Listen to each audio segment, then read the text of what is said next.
Lads, the game is finally here.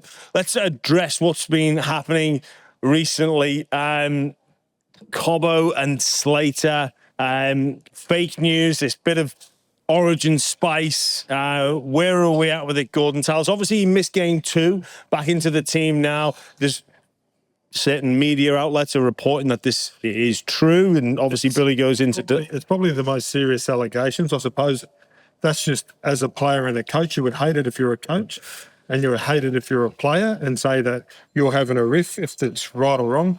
The Glass Houses thing, I think, has been fantastic. The Glass House Mountains is about 2 hours away. If anybody wants to go there from New South Wales, it's a pretty nice spot. But the banter's been great.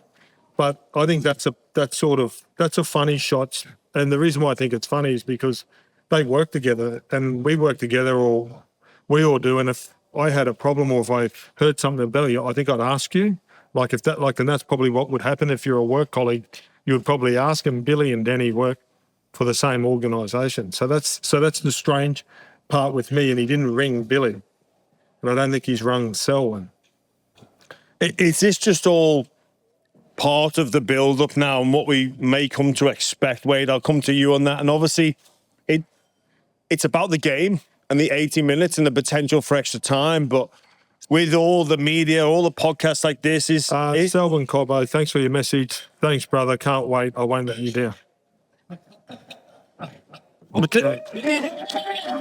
So then that was today. So he's the happy. Like this is the sad part about it. Like, this is a guy that struggles a little bit, right? And then to go into camp, and I was in camp, and I wasn't in camp. I couldn't speak about this with authority, but to sit there, to be on the team bus Friday and Saturday and go watch him train, and know where he's from in Cherbourg. And normally, like a lot of Indigenous kids, being one myself, they're like a little bit shy, and Selwyn's the shyest out of all of them. Selwyn's one of the shyest kids ever to play and have a profile. He's just one of those, like a Preston Campbell or something. They just want to shy away from everything. And for that kid to start coming out of his shell and talking to me at training and that, I find it strange. He's flat out saying hello, let alone a bad word about someone. That's the puzzling part about it for me. And hopefully Selwyn's okay mentally with it, because I know Billy will be.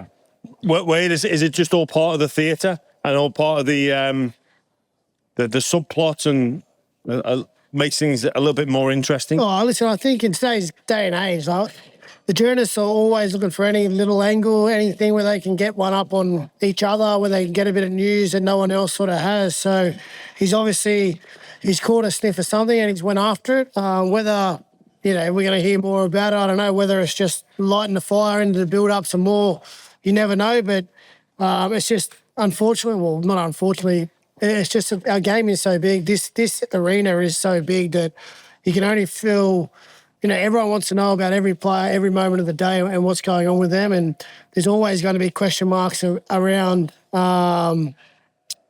things when journalists think they have a scoop on everyone else. So, listen, I'll be surprised if this is the last we hear about it. As Gordy said, Danny and Billy are workmates at Channel 9 there. So, I know Billy's the competitive person he is. He wouldn't like to have that sort of stuff printed about him. Love him at Fox. Yeah. Billy Slater, welcome to Fox Sports from every angle, Billy. Welcome to Triple M. No, don't come to I think, no, because Dobbo will have kittens. You know what, I will say one thing. I think Billy loves to be in control of the narrative. He loves to control the situation. He prepares like that. He played like that. And he loves to be in control, cross every T, dot every I. And for him, this is something he hasn't really got any control over, and it may affect him, not as in his preparation for the team, but I think personally and the stuff that comes after it. But mate, this is the biggest game of the year in anyone's calendar, decider at Suncorp Stadium. Like, in rugby league terms, it doesn't get any bigger than this. No, absolutely right there, Gordon. And I guess it is just part of the narrative, part of the subplot, part of everything that comes with State of Origin football. You one slight little runaway line and the media will have their way. Around needs a bigger budget, guys. Right, we spent it all on the talent. We'll be here soon, guys. They're just on their way. Game 3 decider. Yeah. Gordon, where for you is it 1 for Queensland? I know it's the first time I've been really nervous. I woke up this morning pretty nervous because, just what happened in game 2, and it's still fresh in my mind, but it's game 3. It's a totally different game.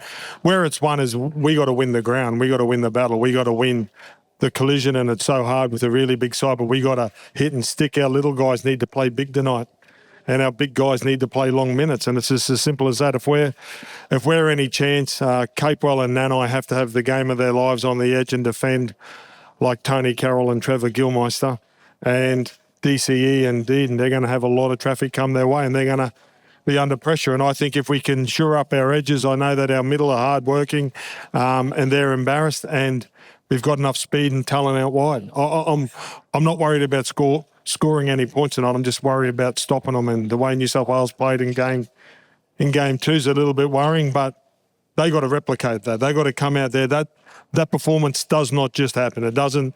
That's not a 5 games in a row performance. That's a one-off, and Queensland need to start at the same speed as those guys. And I think if we do, we go set for set. I think Callum Ponga, Reece Walsh, Cherry Evans and those guys on together is dangerous. Like, I would hate to defend it because I played when it was to play against like I played when it was Joey, Laurie and Freddie, and when it went to those 3, it was just like, the alarm bells and shit. like it is. And then the forwards go forward, you had Chief coming at you, Spud, they're punching you through the middle, and then next minute it goes done, done, done, and they're all capable of doing something. So hopefully we get to that moment, Jimmy, where we've worn them down enough to, for those guys to show their skills. Wade, New South Wales, how are they going to get the victory tonight? Yeah, I think along the same lines as Gordy there, us New South Wales fans, there's probably genuine excitement around this team and the possibility of them getting the job done here at Suncorp into the cider. Like, many teams have come up here before, and even as a New South Wales fan, it's sort of, on a hope and a prayer that they get the job done because they come up against the likes of, the Tallises, the Lockyers, Keir Smiths, Thurstons, Cronks, and, that we're going to be hard up against it, but we just hope that we can get the job done in that one-off game. But I think as a New South Wales fan, we watched the 2 teams, probably saw enough of their style of play in game 1, even when they were man down, that, they can create momentum with their game plan. They can control the ruck and control the opposition, how much metres they can gain. And then they come out in game 2 and they play that first half. We've never seen a performance like that in New South Wales history. That was historic. We've never had that sort of dominance. And again, what Gordy said, it comes down to the physicality. I think New South Wales, particularly Angus Crichton and Liam Martin, they won the collision. And if you win the collision, it sort of takes the referee out of the game. It allows you to control the speed of the game. And then off the back of that momentum, New South Wales found some points. And just another thing, we're still up against it.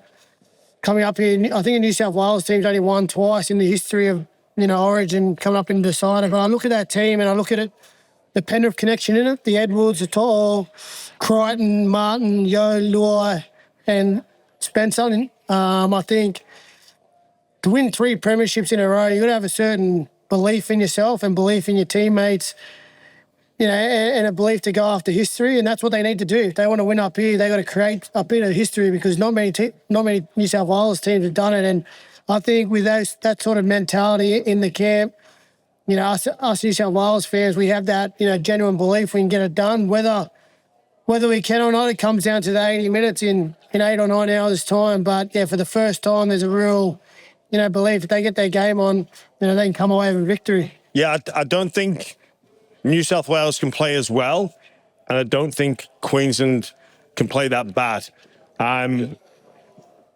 One of the things that Queensland have done is shake things up a little bit with the makeup of their team, obviously with some players that are available. The one that really springs to mind is Kalen Ponga coming onto the bench. Yeah. I want to ask you first, Gordy. I've got a bit of a theory about this.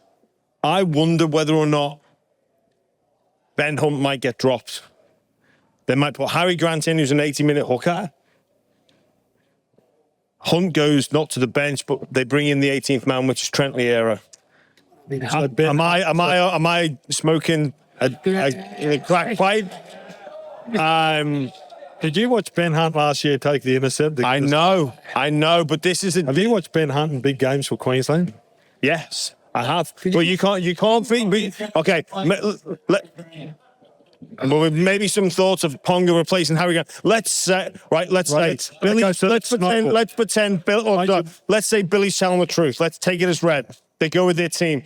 Ponga on the bench, Grant on the bench. Yeah. How is Kalen Ponga used if there are no injuries to outside backs?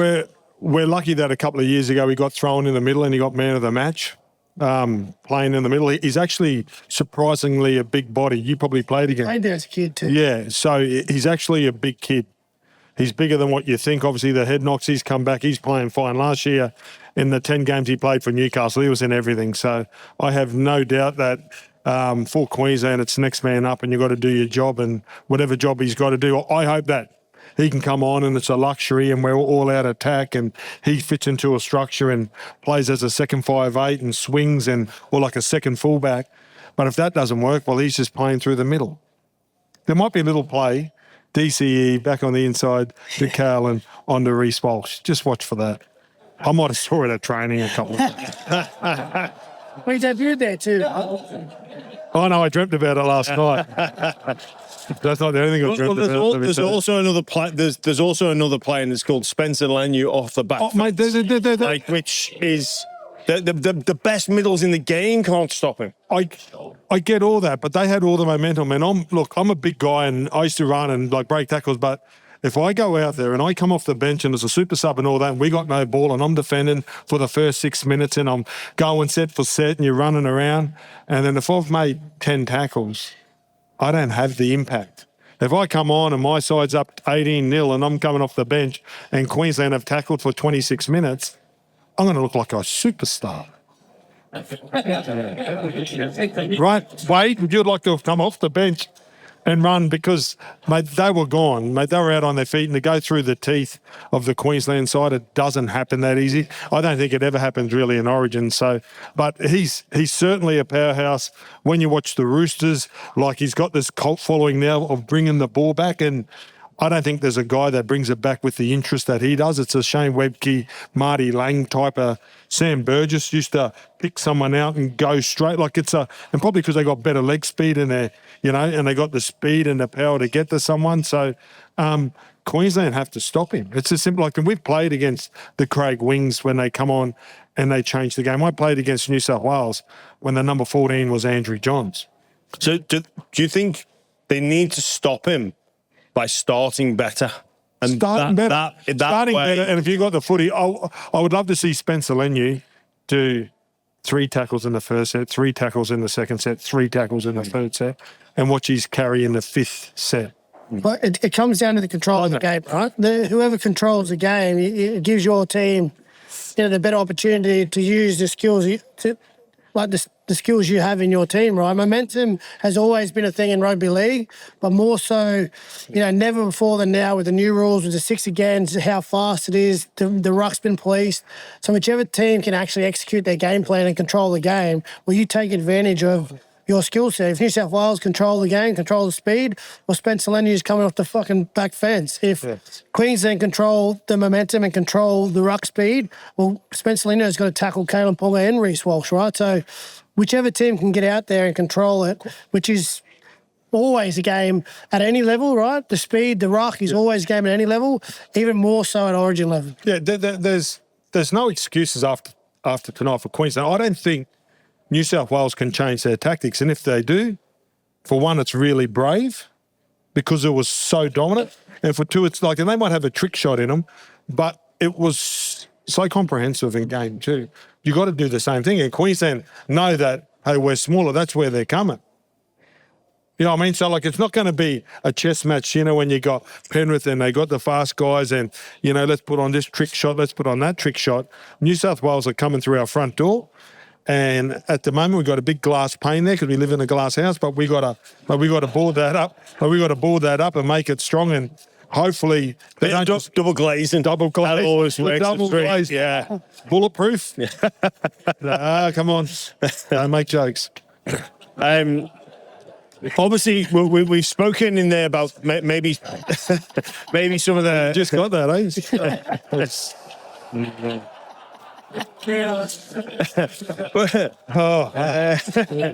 Come on, New South Wales. Made a glass. You go put down, didn't you? We've spoke about some of the players, some of the tactics, some of the build up, but not being part of sport. We know the arena can affect what happens, which is I've been thinking about that for ages. It's incredible, right? It's the same dimension, it's the same grass, it's just in a different state, in a different stadium. What is it? I don't know. But you tell me, what is it? I was lucky enough to play Great Britain at Wembley. Right, pretty cool ground. So you go there, and we played them here, played them other places. And I played them at Twickenham, right? I played them at some famous grounds. You play them at Wembley. It's a totally different beast. Yeah. Like, I don't know whether we're worse. We're excited to be there. There's a royal box. You get that. We meet the rules on the and you know the history that's been at that unbelievable ground. It's probably one of the richest histories. I played at the old Wembley, right? Yeah. So it's one of the richest histories probably in the world. So I played this. I knew the occasion. But I don't know what England are thinking. I don't know. I don't know what are you thinking? What are you thinking when you're out there as a Queenslander at home? It's our home. Oh, sorry, not even what are you thinking? What are you feeling? Because I think it's about a feeling. Oh, I feel the crowd. I feel like I don't want to let them down. They're close. They're right on top of you. The sad part for New South Wales, and it is a bit sad, they played at the SCG and had famous wins. Steve Mortimer kissed the SCG. Then they played at Allianz and they had the famous wins there where Michael O'Connor kicked from the sideline to win. And I've played there and they've beaten us there. And then they play at the Olympic Stadium, which is a fantastic stadium, but there's three different histories. They've beaten us there, like that's their biggest win, but it's not one ground. I think all our battles have been in one field. Our legends have their ashes sprinkled there. It actually is an old graveyard. That's a graveyard. So I don't know what, I don't know, but that's the history of the ground. It was a graveyard, and our legends, when they pass away, if they played State of Origin, they want to get sprinkled there. That's all I can say. And then I know that when I sit there, like when I sat in the SCG, I get the same feeling. Donald Bradman sat there to go out and bat. When I was at the MCG, I'm thinking, I don't know what dressing rooms they use, but legendary AFL players have gone out to win I don't know. To me, I know that Arthur Beetson's got changed in that room. Yeah. I know Arthur Beetson pulled up his socks and he went out to battle. That's something that is really cool. They've always got his jersey hanging up in there. We always see it. So we know where it all started. Does that help? Maybe you know the occasion, but then you go there and you're playing against Blues that are playing for the same real. Like then they tap into, their journey as well. But that's our journey. Doesn't mean their journey. But every New South Wales person, if you say, what's your favourite ground? They go Lang Park. Like they go Lang Park. So there's no excuse for them. It's no excuse for us. Wade, what's it like to come up here and play in a State of Origin game, but more importantly, a decider? You experienced that back in 2017. Yeah, well, it's like what he said. You tap into it and you love it. Like you see the old footage of the New South Wales bus going down Caxton. We're going to talk about that later. And those old players have gone into enemy territory before. They've been up against it, and they've gone out there and they've worked their hardest and bled for the jerseys. And again, it's the same sentiment both sides of the border. You want to go out there and you want to play well. You want to go out there and represent yourself, your family, and your fans. But more importantly, you want to, like the blokes who wore the jersey before you, don't want to let them guys down because they've laid it down for you to have the opportunity. And I read a thing this morning, out of 60 games here up at Suncorp or Lang Park, New South Wales have only won 10 penalty counts. And to be fair, Nine. But to be fair, so they should. This is their home ground. They have 50,000 supporters in behind them, or maybe 49, 1,000 will get to the Blues in behind them. And that's what you get. That's what a home ground advantage is. That's That's what it's supposed to be. 100%. I always put this analogy out, right?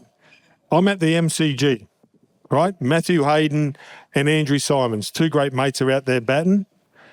Andrew Simons gets hit on the pad. Who were playing England? It's 50-50, 60-40. I say not out. I'm an Australian. I'm a Queensland. I say that's not cheating. That's the decision. When we go to New South Wales, we shouldn't get the 50-50s. If I was playing for the Broncos and we go to play Balmain, you don't get the 50. That's your home ground. That's the home ground advantage. That's what the crowd brings. That's what you guys pay to see us get the rub. Like the rub of the green should go to the home team.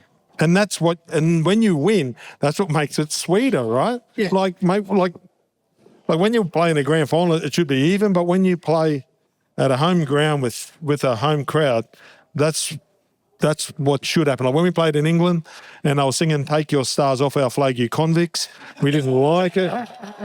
It was fucking quite funny when they said Webke ate all the pies.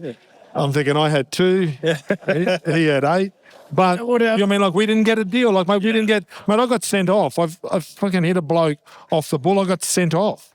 Like after 10 minutes, I'm like, but that's what happens when you go play in England, right? And I couldn't even understand him, and he's supposed to be speaking English. Sorry, Jimmy. Well, wait, is it a different mentality to, I guess, protect your castle versus going in to invade the castle and going into an enemy territory? Is that how you view it as a, maybe Queenslanders are protect your castle, I'm going to protect this. With New South Wales, it's Mission Desert Fox. We're going in there and we're just going to pick off, in, out, get the job done, see you later. Is that the sort of mentality from a war perspective? But it's not a war, but it's a battle. Yeah, well, I think coaches always try and theme it up, right, to bring the group together, to make the group tighter. And a lot of the times you'll say, even at Clubland, we're going over to play Penrith out of Penrith. They're a successful team. We're going in there, it's us against them, right? It's us against them. Now, sometimes you're paying it up. You add a little bit of extra GST to try and galvanise the group. As a New South Wales team coming up here to Suncorp, there's no need for any GST. You can talk it down. You know it's going to be us against the rest of everyone up there in Queensland, north of the border, Caxton Street. They're all going to come up here, have 1,000 4Xs, because if they had 500 full strengths to do the same job, but they didn't have double the beer.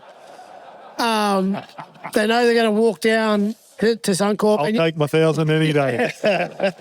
We stay there longer. Yeah. Well, look, I put on the fridge the other day. I said, Dale, I'm going to the pub. I'll be home in 2 hours. If I'm not home in 2 hours, read it again. Yeah, I've seen that. And you know coming into the game, you're not going to get the rub of the green. You know the 50-50s aren't going to go your way. And you talk to yourself and you talk to the team before that when it happens out there on the field, don't get frustrated by it. Don't shy away from it. Embrace it. This is what you're coming in for. We've put ourselves in this home position because we didn't get game 1 done, our home game, right? The neutral game was always going to be there. So we put ourselves in this position.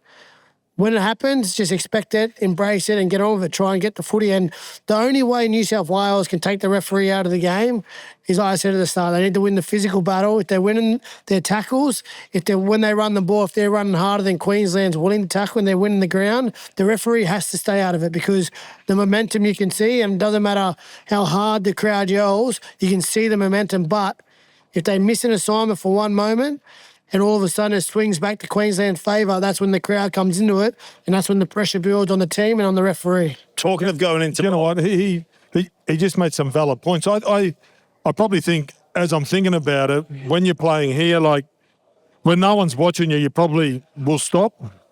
But when you're playing here and the crowd get behind you, I think there's more urgency. So I think your urgency changes because of the crowd might be cheering or the Queenslander chant. And when you play away, like when we play in New South Wales, our main objective is to keep the crowd quiet. So don't let them give their bloody fans anything to cheer about, because once they start cheering, you know that there's a bit more energy in the run, there's a bit more venom in the tackle, maybe. So I don't know what comes first, and we spoke about it so many times. You know, it's the chicken or the egg, whether the players give the fans the energy or the fans give the players the energy. I don't know, fans, let's just try to give them the energy tonight. Wade, one of the things that Madge was looking for to feed into that energy system, to sort of get a glimpse of what it was like, is he wanted to drive the bus down Caxton Street.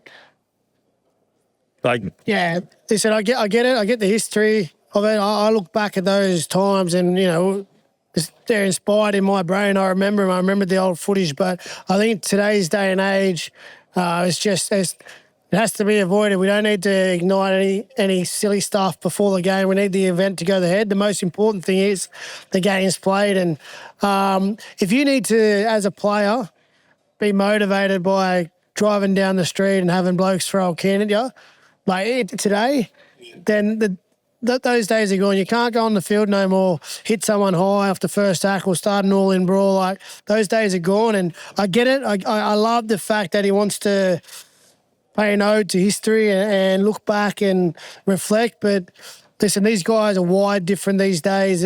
I just think just get on the bus, get to the ground, do your job, walk a lap around Suncorp, hold the trophy up. That'll be sweeter than driving down Caxton Street. Because there would have been, like, I got the privilege of doing it, there'd be 10 New South Wales lunatics hitting us with cans too. Yeah. Don't think that the Queenslanders are turning, stopping them, right? So when they go, like you used to throw cans at the bars, the secret is we got canned too, because we don't own the pub, we don't own the street. So there's New South Wales fans. Sure. Well, I heard Lockie's got a few pubs at me. yeah, Lockie owns most of it, but no. So, but it sort of worked in reverse at some stages, because you come down and you see the passion and the emotion. So it's like, you see the crowd before you run out. Yeah, it almost switches you into, like, this is you either fight or flight, and those that fight, you don't want to wind them up, but those that flight, that's where you can do it. But I reckon this group is for New South Wales more fight than flight. Yeah, but I'll tell you one thing Gordon just said. It's like, when you they say when you cook food or do anything, like, you desanitize yourself to it early.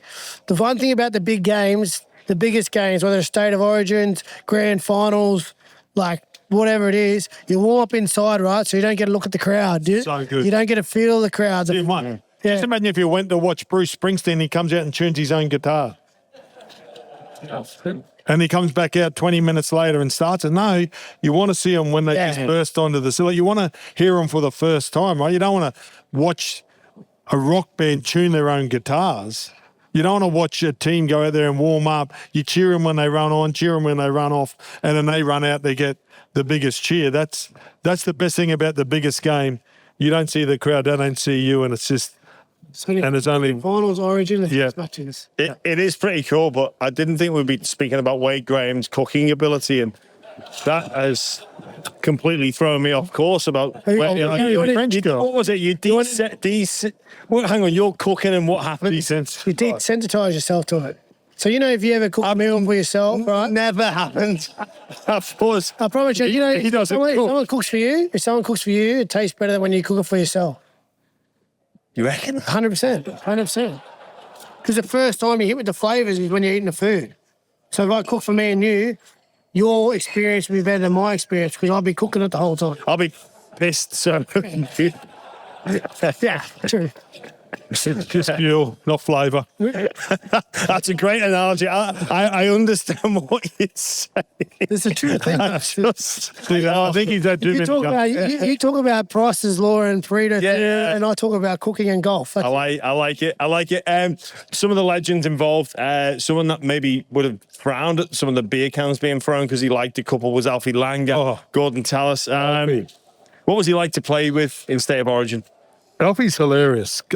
I remember the first ever game I played State of Origin. It was 94. This is actually the jacket that they gave me that year. But Wally Lewis is the coach. Mel Meninga's the captain. Alf's the best player in the world. They won 92, 93. This is 94. I get the play. Game 1 was the miracle try. Mark Coyne, I come in game 2. And it's the greatest week of your life, right? We're just on the piss. We're doing 4X promotions. Like, you get the tracksuit. It's the first time I've ever represented Queensland. I'm pretty, and I'm with my heroes, right? How good. And someone made the bed and did my washing. Like, it was a pretty cool week. Then you get to the game, and Alfie Langer starts spewing. He just starts spewing about 10 minutes before. Had a brand new pair of boots on it, and then, but the joke behind that, but the seriousness is, we had the best player in the world that knew what he was going into. And I was so excited. I'm thinking I'm going to play another game of footy. From that moment on, and after playing Origin, I realised it's not a game of footy. It's so different. Alf knew what he had to do and where he had to go to get the state home, where that was one. And then when I started playing, and I've probably played about 10 with Alf, and I'd get pretty serious the night before because it's not far away from the big dance, and it was trying to relax yourself, but the build-up's away. It's a 10-day build-up. I reckon sometimes 7's enough for you. I reckon 8's enough, but it's 10, so you're waiting around. And Alf used to walk around, and he'd come in, just have a towel wrapped around him, and he'd go to his minibar and he'd get a cherry ripe and he'd warm it up and he'd smudge it all over his ass. And he'd walk in, he goes, "Can I borrow?" And he'd bend over and he'd have all cherry ripe. But he goes, "Oh, can I borrow your toilet paper? I've run out. I'm constipated. I had one too many cherry ripes through the week." And he'd do that, but he'd go to every room, and then you'd start laughing and you'd realise it's okay. Like, so Alf as a captain was pretty special, because reading the room, and that's why he's still involved now, because he reads the room. He knows when to tell someone, "Hey, mate, we need you tonight," or like, mate, that's Alf. I played 100 or so games with him. I reckon 5 times he'd go, "I need you tonight." And when he said that, you were, oh shit, you know, the mouth guard goes in straight away. But when you're too serious, he'd try to come back a bit, mate. "I need you more tonight than you getting sent off," or whatever. So Alf's such a character. And then when I spent the night in camp, he gave me like 15 shots. Like, Alf, I'm fucking 50, you're 60. Oh, it's like, this is just a week ago. Do you know you say, like, whose birthday it is? Alf just makes up someone's birthday, and then they got to keep on having shots, and it's not, and they go, "It's not." Okay, he doesn't want it, boys. He doesn't want to be part of the team. And it's the peer group pressure, and he just does it to you. I got a quick Alf story that you'll love. He's a menace. So over in, first time the NRL's ever gone to Vegas. We were over there at the start of the year, and on the first night, Jimmy, you might have went to bed actually. I was. Please. We'll go. So we go up to. Has anyone been to New York, up the other end of Vegas, the old part of Vegas, and dueling piano bar. Yeah, the piano bar. So by the time we got down there, it's probably our first or second night in Vegas. Alf had already tipped up the guy on the piano to give him like a roll call. Alfie Langer's played 30 games for Queensland, 30 games for Australia. How many games on the Broncos? And this is his request. And then Alf would just get up and go along. Like, we've been there 2 nights. He already had him under control. Yeah. Mate, he's a genius. He's a genius. Is he your favourite teammate? Yeah. That's a tough question. I would say yes, because he just made everything fun. But as soon as you got to the serious part of the game, there was no one more serious. And there's no greater winner, I think, that's pulled on a Broncos jersey than Alfie Langer. But there's that great side where it's a game, and he allows you to float in and out of being a kid with your mates, having a game of touch, to playing professionally. Should he be recognised forever? Absolutely. I think the sad part about Alf, because he's a water boy, because that's what he wants to do, he doesn't want to sit in the media. I think if he did, his status would be higher, like a Peter Sterling, like those guys. But because it's 6 more songs, he's a knockabout. Yeah. You know, he's a train driver's son from Ipswich. You know, don't take the larrikin as a fool. His record's the same as Andrew Johns, and he's the 8th. Actually, that's not. He won 2 more premierships than Joey. I can say that. I had lunch with Joey yesterday.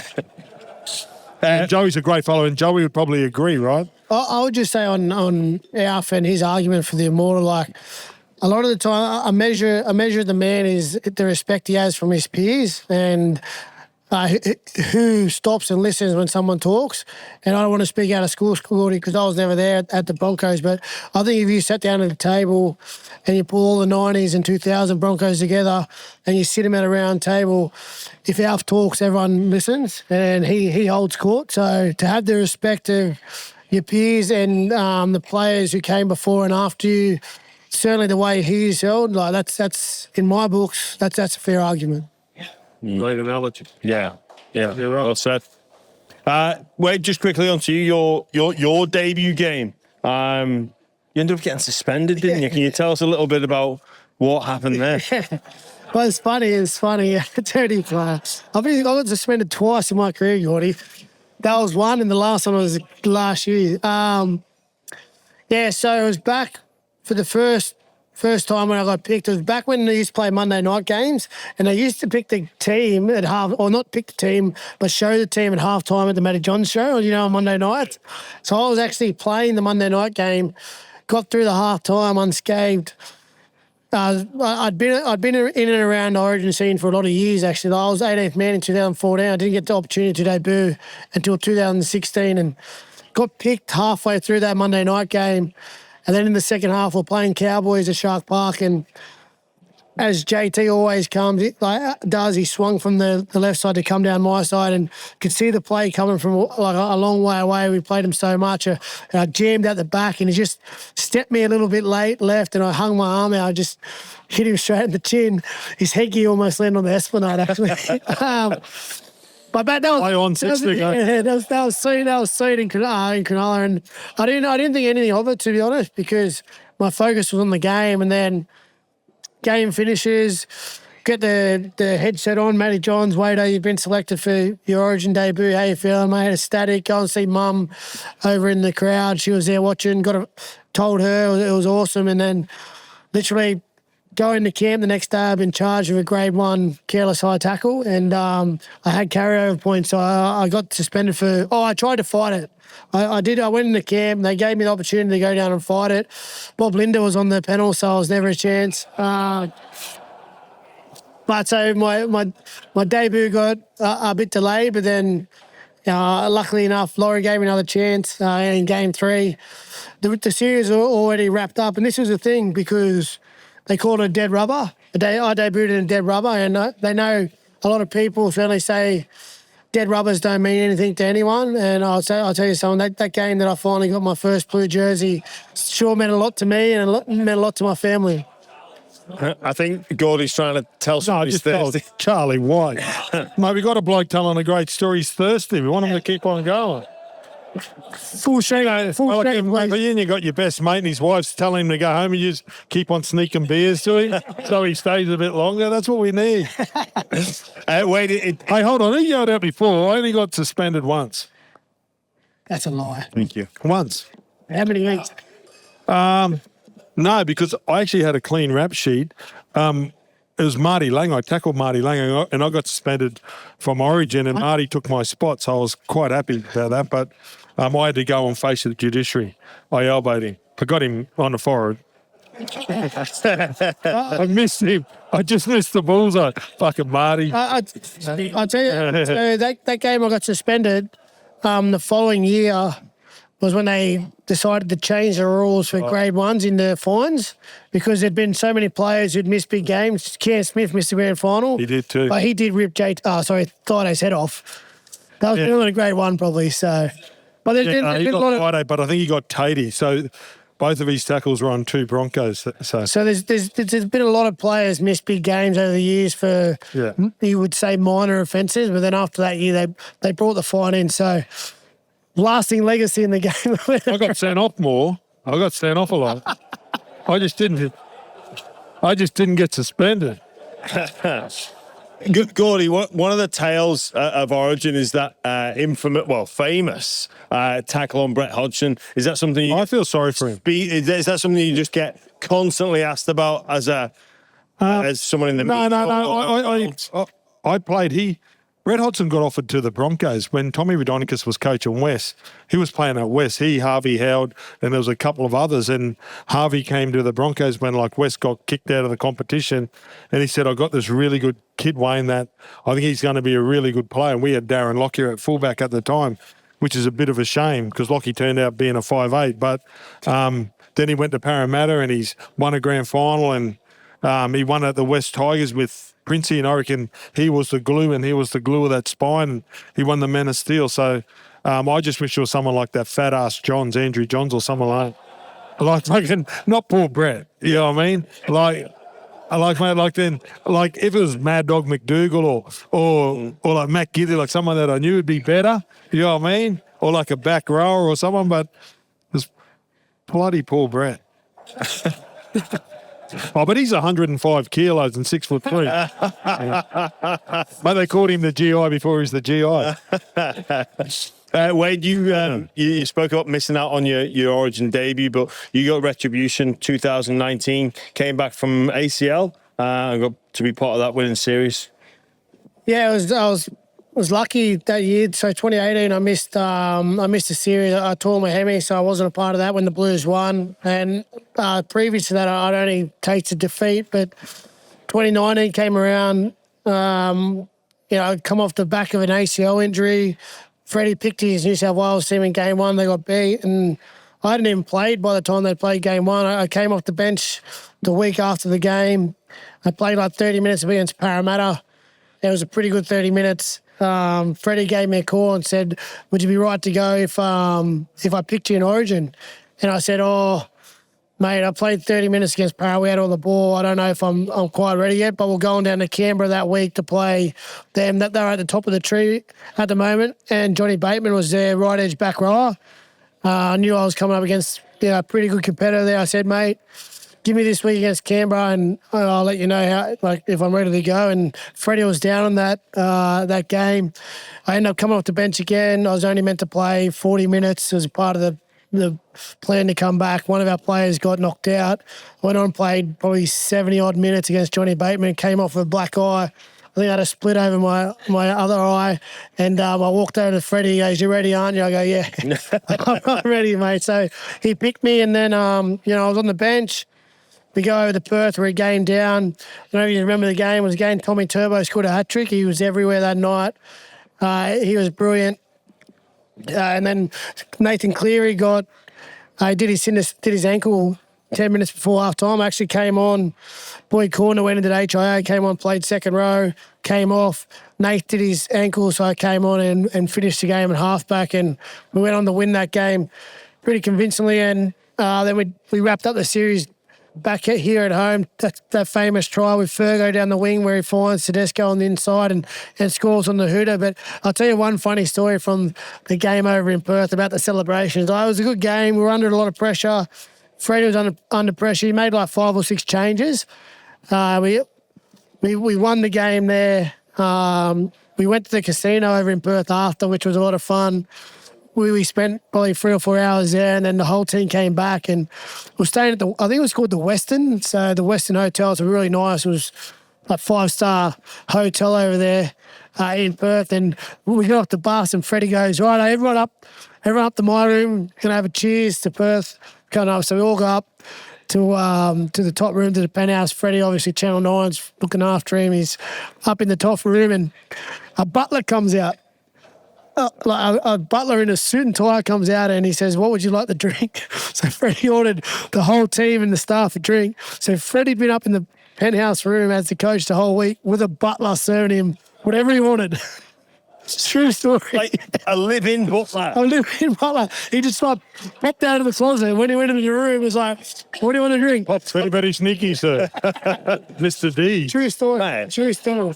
How good's that? That's Mate, that's a life of a coach. Yeah. It's a riff. Butlers. We're all butlers. Yeah. We're all butlers. Yeah, Queensland was staying at the motor inn down the road. Smelling the fumes, that's how they got. But I tell you, it was funny because Wayne, everybody talks about Wayne, and we used to stay up in this sort of, it's a health retreat now called Queensland, and it's up in the mountains, and we're away from everything. There's a bit what New South Wales are doing now in the Blue Mountains, where there's no television. You got to sit around, you got to talk, play cards, play pool, play darts, but you got to hang around each other instead of sitting in your room watching a movie or whatever. And it was pretty cool. Then we'd come down to the Gold Coast and we'd go to the casino, have a Chinese feed. And Wayne goes, "Okay, boys, Busso, what time?" And he'd sort of ask the senior players. We didn't really care.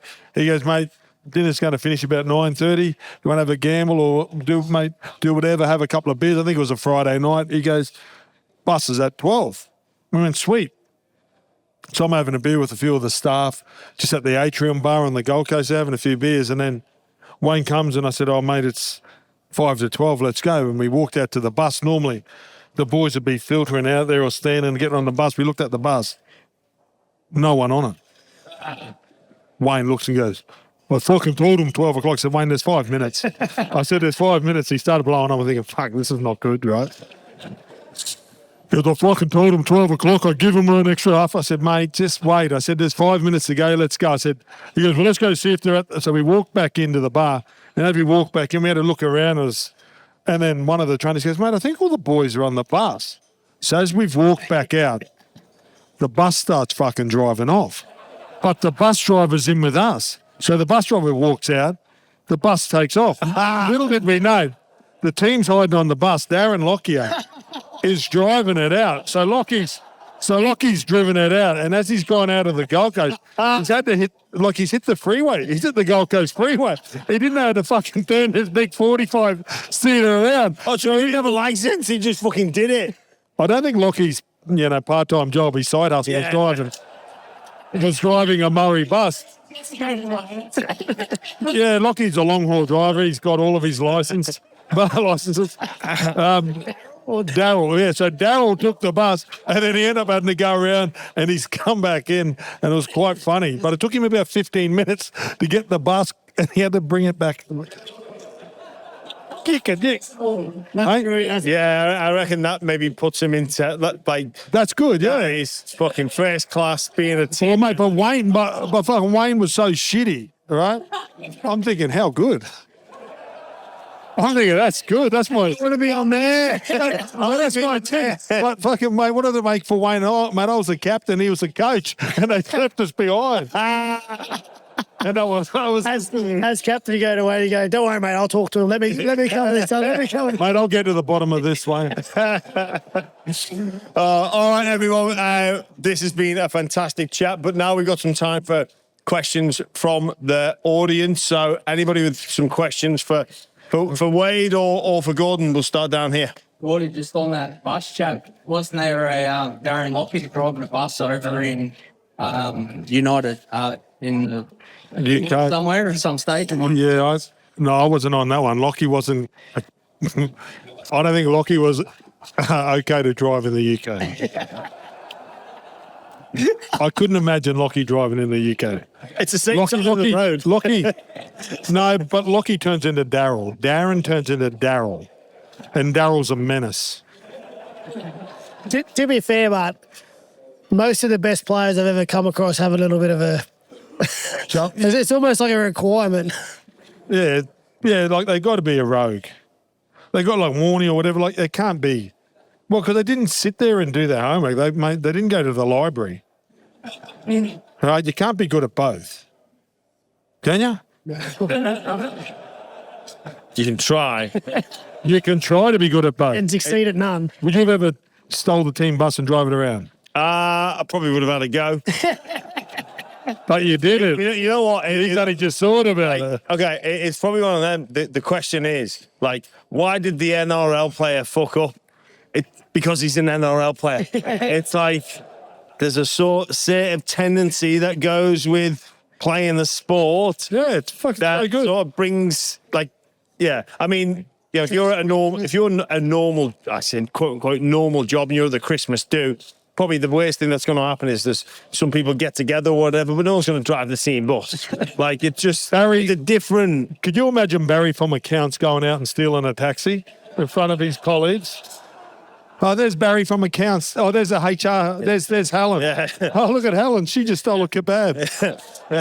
Oh, Helen, you rascal. Come on. I'm going to see you on tell a Monday. story about this on a podcast in 20 years' time. So if there's anyone out there from the business world that are looking at high-performance culture, just encourage your staff to get loose and do outrageous things. A couple more questions. We've got some time. Just down there. We've got the mic there. A serious question, gents. The bunker's going to have a big influence tonight. Do we agree that ex-referees are there, or do we actually think we should have dedicated bunker officials? Oh, by the way, Jimmy, I personally, I don't care who's in there, whether they're ex-referee, whether they're a specialist, whether they're ex-player, but it's got to be a small group in there and it's got to be consistent. Like, you got to get the same type of people in there all the time, so at least we get the same decisions. I don't mind a bad decision as long as they're all bad decisions, right? But we can't have one you think, oh, I don't agree with that. Another one you go, oh, I get that one, but why didn't he do that last? So I just think it needs to be a smaller crew so that at least they're officiating on more games. I love the bunker. Okay, two things. So every fucking try that's scored now from a winger, when they dive, they're no try. Because we go back and we go, there's no way he got it down and he gets it down. So that's going to be no try. So what it's done is they get more decisions right, but we still whinge about the ones they get wrong. They get 70% of decisions right, but we're still going to, but it's never going to be perfect. We don't play perfect. And if we're sitting here, right, so we could have 3 internationals and we could have our referee's ticket. We could sit there tonight and it'll be something I go, I think he played at the ball. You go, no, I think he was making a tackle. Yeah, and but it goes back. But you got a Queensland jersey on. But okay, but you say if New Zealand was playing England and then I looked at that, I would go, no, I reckon he didn't play at the ball. His thumb was down his arm, and he goes, of course he did. He knew where the ball was. So we're never going to all agree on the decisions, but I reckon they get more right now than they ever have in the past. So we've got to look at what they get right now, not what they get wrong, but they get a shitload more right. Yeah, you are 100% correct, Gordy. I guess where everyone blows up is where there's an obstruction. Does he interfere? Does it matter? Oh, well, you've got to exercise common sense. So I don't know if we're ever going to actually ever solve the issue of the bunker. I tell you what, I'm glad I'm not paid to be in there, though. Just a question down here. Yeah, this one's for Gordy. Obviously, in Origin, you're famous for ragdolling all made out of play. If you had to pick one New South Wales Blues player to do it to today, who would it be? Hang on. And why? And why is the answer Jerome Luai?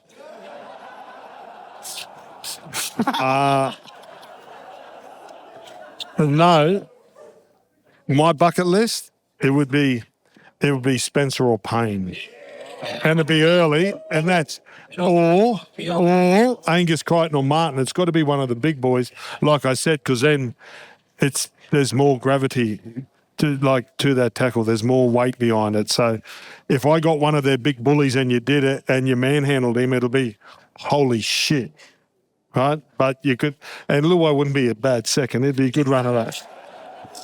He's on the way out. It'd be a fair second, wouldn't it? Hey, Gordy, can I just ask you a quick question? What do you think that did to your teammates? I fucking look at that footage. I just walked past them and they tried to celebrate and I'm pushing them. I'm like, let's get to the scrum and keep on going. Like I wanted to, I don't know what it did to them. I don't know, but I should have sort of, come on boys, but I didn't even see the moment. That was normal. But let's get to the scrum and let's go and score. I was on to the next play. I didn't think of it. And when I see it all the time, Lottie's the first one. He's so fired up. I'm like, go away. You're a winger. Like, you should have been there. You weren't. You got caught inside, you lazy prick. I'm covering for you. Let's get to the scrum. Like, I don't know. Yeah, I hold grudges. Bloody wingers. Another question down there. Hey, Gordy, I've been around Queensland this year, up your end, Townsville, Ingham, been Bundaberg, Dalby, Mount Isa. By the way, he's one of the best live entertainments you can ever get. So anybody ever wants to have a night out, you go to Lefties. They turned 11 or 13 the other night. 11, yeah, that's right. Yeah. It was 11. I was pretty pissed. I was with my wife. We had a date night.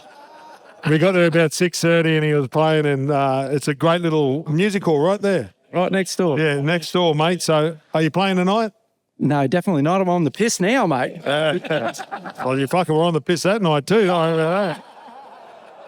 There's only one thing wrong. He always wears a Dolphin jersey, mate. You got to wear a Winner Manly. Hey, no, just wear it. Hey, Well, born and bred in Redcliffe. yeah, mate, well, I'm a Winner Manly fan, mate. So you put on a Winner jersey for us one day. Yeah, watch my other head. Growing up in Queensland in the 80s, watching Wally Lewis and Artie Beetson run around and all those great Queensland legends, what does that Queensland jersey mean to you? It's Good question, mate. I did wear a New South Wales one. He did. I seen him. Under 19s, yeah. I still can't get rid of the fucking rash. You know what? He wanted to be smart, eh? We could just keep on going. No, JT wore one as well. yeah. Mate, there's a few of us, Darren Smith. But PI, a famous Queenslander. we can't start that battle. Oh, don't even start. Chris Johns. No, they got a couple of Kiwis playing. I don't know whether Samoa's going to run out tonight or New South Wales. We just don't know if Samoa become a tier one. What happens to the New South Wales side? But don't bring that up, guys. It's sore point. They still haven't got over Greg Inglis. But at the same time, Greg didn't want to play for New South Wales. Neither did Jamie Lyon. But they don't talk about Jamie, who was the best centre in the game. They didn't want to play. Or Luke Keary, born in Ipswich. Don't bring them up, guys. Hey? Jamie Lyon was the best centre in the world at that time, mate. And then he walked away at about 23. Wasn't bad. But he was still one of the best centres in the world and he didn't want to play. So anyway, don't worry about it, mate. That's your state, not mine. So there's only two states to be, and that's pissed in Queensland. So you like that one? He likes that one too, especially tonight. I fucking don't know. It's a great question, but the jersey means a lot because I didn't get one as a kid, and my heroes wore it, and it's probably like, and I think the difference between, well, the Queensland jersey for me is the first ever side that really represented us was the Queensland jersey in 1980. Broncos come in 88. Gold Coast come in 88. Titans come back in 2007. Cowboys come in 95 and the Dolphins just come in. So when I talked to Nathan Highmarsh, the jersey that they wanted was the Bulldogs. Yeah, like they all grew up Parramatta, like they're hundreds of years. Like South is 100 years old. So kids were growing up wanting to wear the South jersey or that. But for us, so for me as a 15-year-old kid or 7, that's the first sort of real jersey that sort of represented. And we had one tribe where you guys had 9 or 10 that blokes my age could have picked from, you know. But for me, it was one, and it's the maroon jersey. So it means a bit different to us because we didn't have the big competition here. We didn't have all the teams to support. We had one that would go play 3 games against them every year, and we probably all tied into that. It's down here. Do you reckon you should bring back the Biff just for Origin Fuck alone? Just let him go. Let him throw the punches. They're out of practice. How do you reckon they go? No, yes, because I don't like the melee. So what it'd do is it'd keep everybody in their lane because you wouldn't run in. Like if I'm got Jimmy Graham and they're all Wade and I'm a little winger, I'm not going to, like Tommy Dearden's not going to run in and push us. But now they all run in. Like Luai's not going to run in and push Tino, but they do now, right? So I think it'll stop that, but the game's better for it. I think the game's better for no punches because the kids follow it. But it wouldn't worry me seeing it. Wade? Yeah, no, I agree. I think there used to be a bit of natural justice in the game. You knew exactly what you were getting yourself into. So if I wanted to walk up and put my chin out, I could have expected to be on the receiving end. But now you can walk up and have a lot to say and put your chin out. Like Reid Marnie at the moment, making a living out of it pretty much. But he would never do that. He would never do that back in the day. Like, Hey, do you think there's a chance it could happen tonight? The Biff could come back tonight. Oh, mate. It might. Like, gay guy. Yeah. Well, you'd have to be an old guy and go, fuck it, I'm over this shit, right? Yeah. You know what I mean? Like, 'cause you're just 100%. cranky, you got kids, your wife hates you. You carry that. You carry that. And you carry that baggage into the game. you know what? You had to play 8 tickets you don't like, half of the people that have come. Hey, Queensland, All that shit that goes, well, you know what it's like. Queensland and New South Wales don't agree on a lot, but they agree on that. Yeah. The wife hates you, the wife hates you. But yeah, look, I don't know. Look, I played in an era when there was Ian Roberts, there was Les Davidson who played for the Sharks. I played him in 2 games. He threw 3 punches. The furthest one would have been that, and 3 blokes went to sleep. So if you run in, if you wanted to fucking put your dukes up, you got punished. So you had to sort of be careful. And one day Wendell pushed Ian Roberts, right? I've never seen him fucking hit reverse quicker, right? And this is up at Dairy Farmers. And I run in, right? So I think, oh, fuck, this is going to happen. So I've got to run because I've got to go in there to support my mate. Ian Roberts turned to me and said, fucking stay out of it, Gordon. I said, okay, Ian. You're on your own, Wendell. Right now, Wendell was in fucking road 2, sitting there having a hot dog, fucking beanie and scarf on. Mate, like, you know what I mean? Like, you didn't muck around. Like, you couldn't mess with people, right? You couldn't. It was fucking pretty cool. Everybody knew their role. And then now they talk about bullying. You can he's on your phone. You can turn him off. Mine was on the footy field or in the schoolyard. I had to see him every day. He'd steal my lunch. And it was my fucking older brother.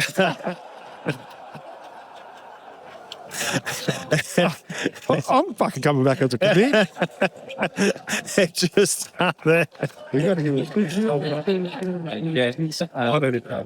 I'm curious. You all had different footy backgrounds. Who's had the best? Who's got the best footy brain that you've come across? Who just sees the game at a different level to most blokes? I think Andrew John.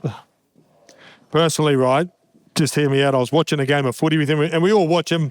We all see difference. Like, I think I see something of a back row. Like, in my position, I think I can watch someone go, he needs that, this or this. I'm sure everybody watches their position. I'd stay away from the halves and the real creative guys. But I was watching a game with Joey and we were having a beer and he goes, fuck, he could only have thrown that pass. And I watched the replay, I'm thinking, I don't fucking think so. Like, didn't say it to his face, I'm thinking, he could have passed inside. There's a bloke on the inside. Could have hit short. Could have put a fucking kick in. I said, Joey, he had fucking more options than that. He goes, didn't you see his hands? His hands went from that to that. He was throwing the long ball to the winger. I didn't fucking see any of it. So what he sees in a ball player and doing that kind of stuff, I played all my career, but I wasn't defending out on the wing. He didn't understand how the winger didn't see his hands move to throw the cutout ball and how he didn't read it and stuff like that. So that part of the game, and I'm sure if you sat with Wally or Arthur or Peter Sterling in their prime and they watched the game, or you're like a ball player, they might come up with it. Wait. Oh, yeah, someone for me, you know, so a guy I played, like, there's plenty of examples out there like that, like Joey and Matty are brilliant. And, yeah, I'll play with Toddy Carney, play with Mitchell Pearce. Like, a lot of those halves are brilliant. But a guy I love to play with who sees the game better than anyone was Jimmy Maloney, because not only did he see the game, but he wanted the game all the time, even if he fucked up. Like, even if he made a mistake, threw an intercept, had a shit kick, he saw it, saw the opportunity, backed himself to deliver, didn't shy away from it the next time he saw the opportunity. Like, always just went after the game, wanted to played it for what it was, and just he was a very smart operator. And, you know, I was lucky to win a premiership with him, and being on Fair Income Avenue for a minute, if he wasn't in our team, we probably don't win that, because Melbourne come back, they get the lead after we've dominated the whole game. Everyone sort of, myself included, are staring out into... They can feel like... Yeah, here they come. I'm staring out in the cloud, like almost a deer in the headlights, and Jimmy comes in, pulls us all together and goes, come on, man, we're playing the Melbourne Storm in a grand final. Like, we didn't think this was going to happen. We're kidding ourselves. Like, let's get back on track. All that matters is the next set of 6. Let's get down there and defend the set, get the ball back and go after the game again. 2 minutes later, Andrew Fafita scores a historic try under the post for us as Sharkies, and you need that mentality in the big games, and you need that mentality in the team, and someone like Jimmy had that for us. Time for one final question. Well, first of all, I just want to say, Jimmy, well done on transitioning from player into the media side of things. Listen to you every week, man. Massive fan. I think you've done awesome. There you, brother. Oh, we did that. He's wearing a bolo shirt.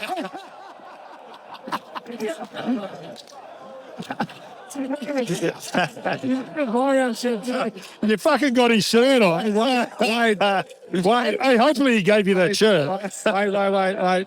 So, Wade, despite your comment about my quality of head, I still think your scarf is terrible. You attacked me first. Yeah. I attacked Yeah, back. my head's always going to be rubbish. Your scarf is always going to be rubbish. That's fine.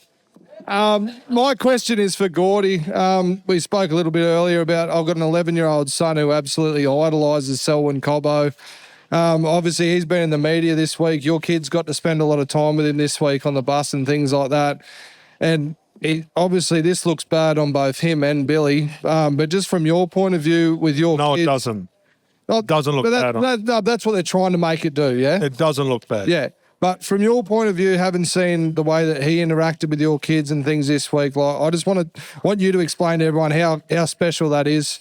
Oh, mate, it fucking takes you back to when I was a kid. I was 12 when Wally Lewis came to Townsville and gave me an Adidas football. He was wearing these shit shorts called tabs. Remember?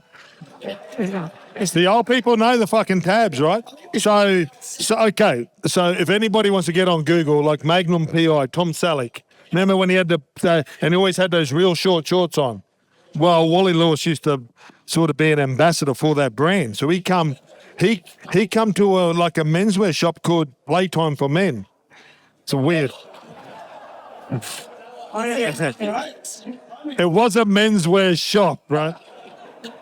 And then like he gave me a ball, so I knew what it meant for me to meet someone like that. And Gene Miles is from Townsville, and when you got, and I remember, and then in 1982 or whatever, the Great Britain side come to North Queensland. I met Henderson Gill and Des Drummond, and it was like, mate, it was just such a thrill. And they gave me a sticker, and Mum wouldn't let me stick it on the fridge, so I blue tacked it on the fridge, and that's.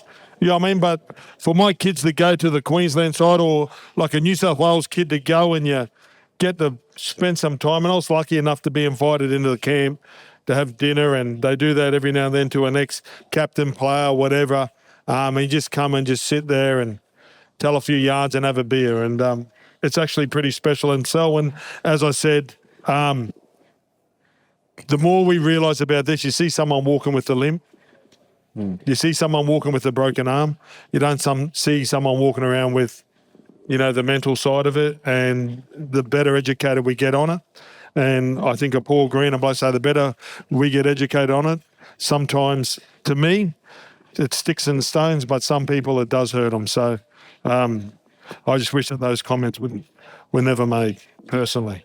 All right, lads. Well, I know you guys have got places to be. Round of applause, please, for Queensland legend Gorden Tallis. Absolutely. Sensational, Rick. Really appreciate him joining us on a busy day for him. Wade Graham, round of applause for him, the New South Wales legend that he is.